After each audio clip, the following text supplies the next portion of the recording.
Assalamualaikum warahmatullahi wabarakatuh. Ketemu lagi bersama saya Syamsir Alam.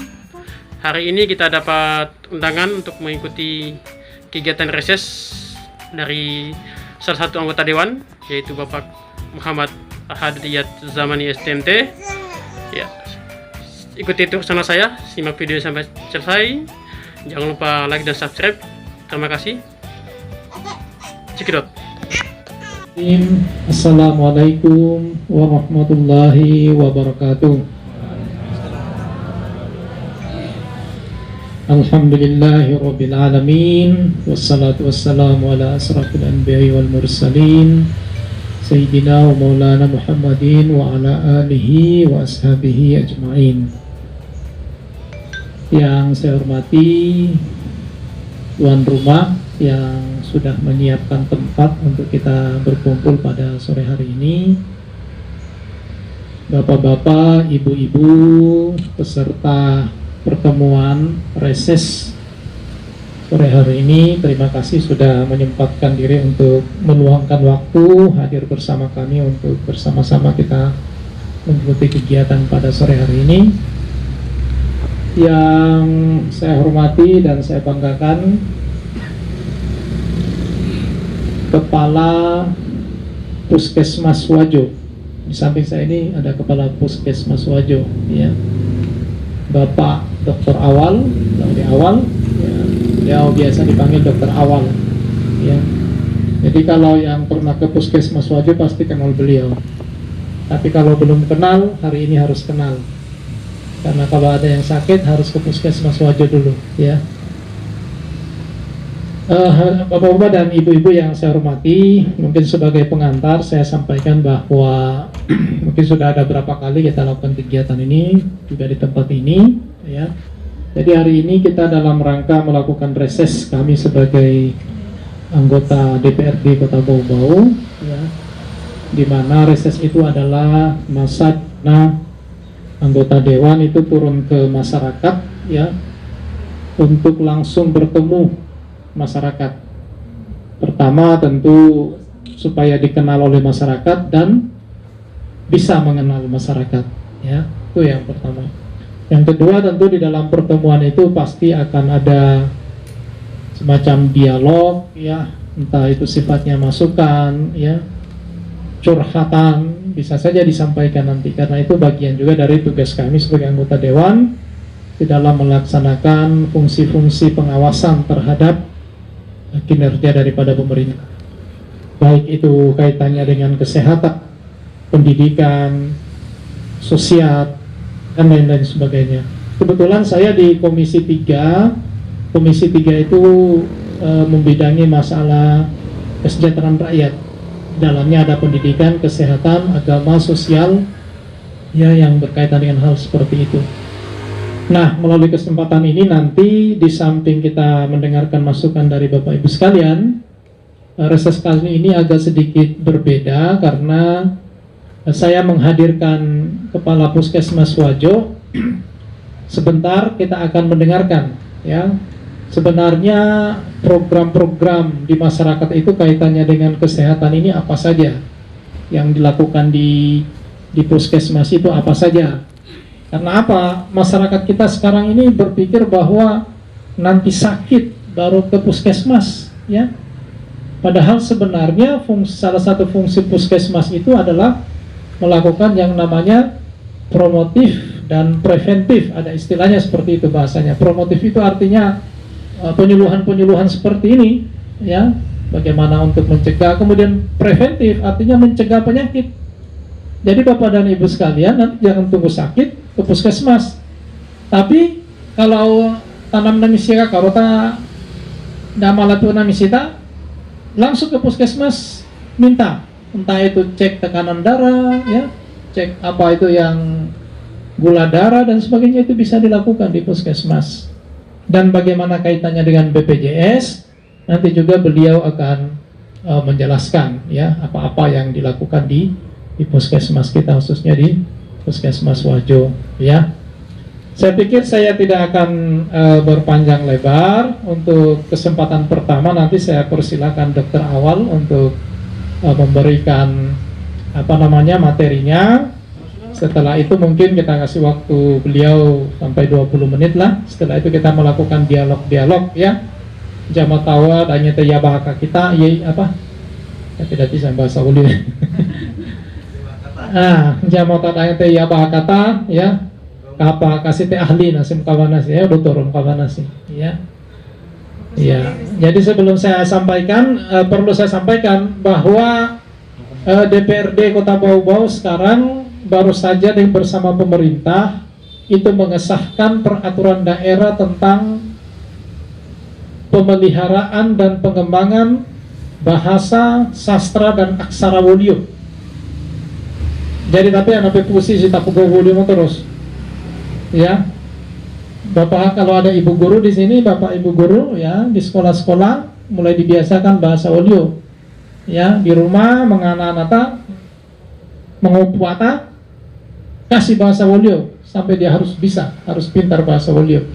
Ya, karena sudah ada perdanya, tinggal kita menunggu tindak lanjutnya dari SK atau peraturan dari wali kota sebagai aturan turunannya untuk melaksanakan perda tersebut. Ya, ini sekedar tambahan informasi.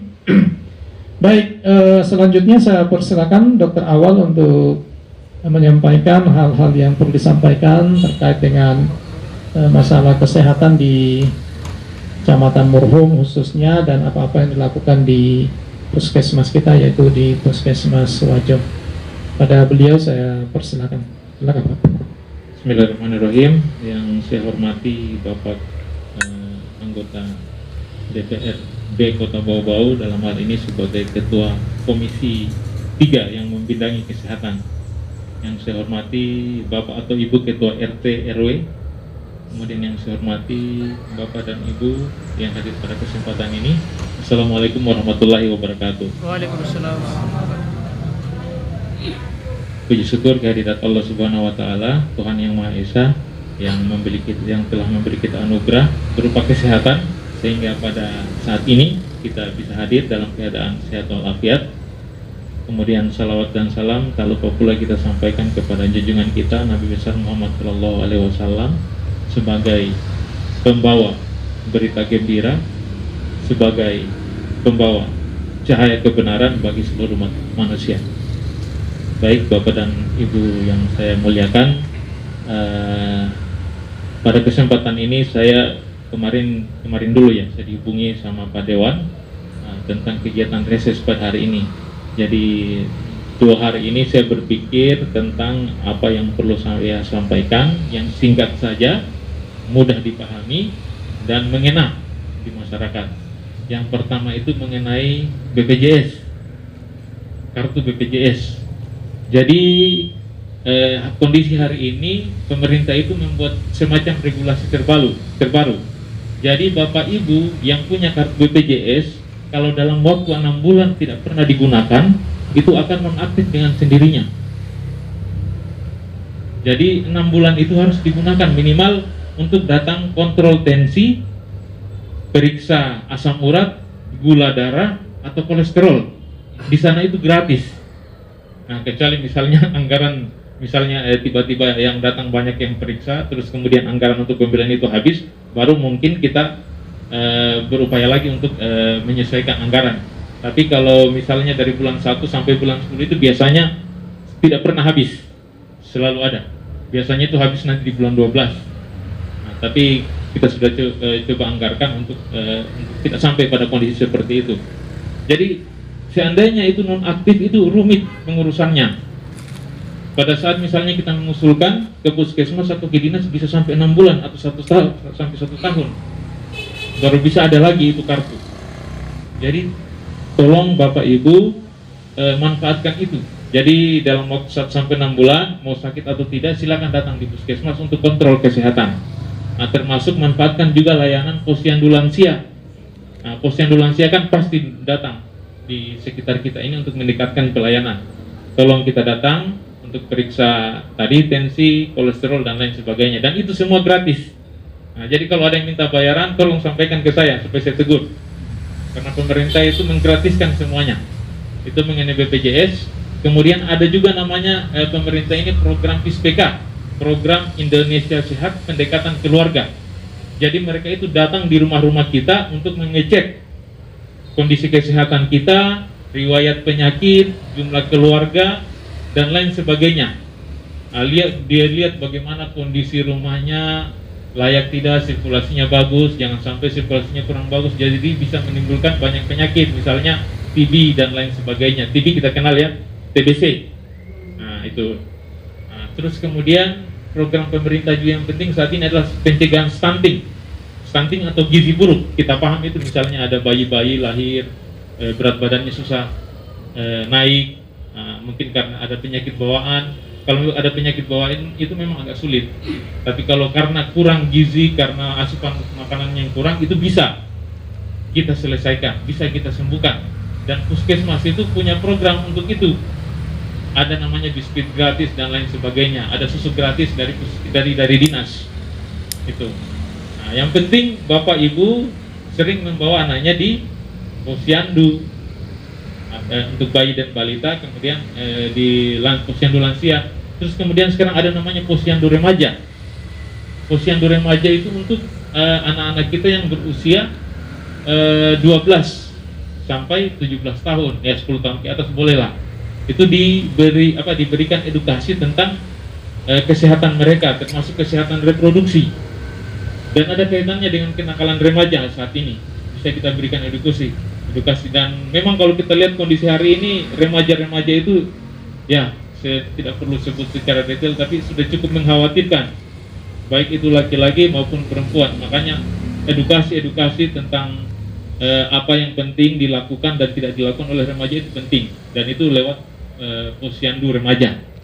Nah, terus kemudian mengenai fasilitas layanan di puskesmas, alhamdulillah kita sudah lakukan sedikit perubahan. Di puskesmas kami itu walaupun cuma puskesmas Pak, tapi di rawat inapnya itu sudah full AC. Itu saya masuk jadi kepala puskesmas di 2021. Di pertengahan itu kita sudah lakukan pengadaan, lengkapi semua fasilitas AC, pemeriksaan laboratorium, insya Allah sudah mirip-mirip lah adik-adiknya rumah sakit Palagi Mata. Jadi sampai hari ini puskesmas di seluruh kota Bobo itu masih wajib lah yang fasilitas layanan kesehatannya itu memadai dibanding puskesmas lain. Jadi tolong dimanfaatkan, dan itu semua gratis. Terus kemudian mengenai pelayanan kesehatan yang berhubungan dengan penyakit menular seksual, artinya yang kaitannya dengan kenakalan remaja, bahkan mungkin ada juga kita tidak tahu orang tua dan lain sebagainya. Nah itu juga penting saat ini, karena itu misalnya penyakit-penyakit seperti itu ya mungkin kalau di sini jarang perantau. Saya kan pernah tugas juga di Butung Tengah. Itu biasa kadang istri-istri ditinggal oleh suaminya pergi merantau di Papua misalnya, di Malaysia atau di mana-mana, kita tidak tahu di sana, siapa tahu ada sesuatu dan lain halnya, pulang ke kampung dia menularkan. Nah, itu yang cukup sedih di sana. Itu pernah suatu kali dia pulang ternyata dia tidak punya BPJS dan lain sebagainya. Nah, itu agak susah. Kita mau apakan? Pemerintah memang menggratiskan, tapi kalau tidak ada BPJS-nya kita mau apakan? Nah, makanya di situ pentingnya, jangan pada saat dibutuhkan baru kita mau urus. Itu bisa berbulan-bulan itu baru kita bisa dapat itu kartu. Nah, itu. Kemudian yang penting lagi tentang PISPK tadi yang berhubungan dengan pendataan. Jadi kalau dari pihak puskesmas datang, tolong dilayani dengan baik, karena semua data yang kami tanyakan itu penting. Karena PISPK itu program yang ada aplikasinya, aplikasi itu semacam pendataan, dan itu datanya itu langsung diakses sama pemerintah pusat. Itu. Nah, mungkin Dewan itu dulu yang saya sampaikan. Jadi mungkin selanjutnya saya berharap Bapak Ibu lebih banyak bertanya, sampaikan ke saya, karena itu bagi saya sebagai masukan supaya kami bisa berbenah lebih baik lagi. Saya kira itu saja dulu. Jadi mohon maaf lebih dan kurangnya. Saya akhiri dengan ucapan wabillahi taufiq wal hidayah. Wassalamualaikum warahmatullahi wabarakatuh. Waalaikumsalam. Assalamualaikum warahmatullahi wabarakatuh. Baik.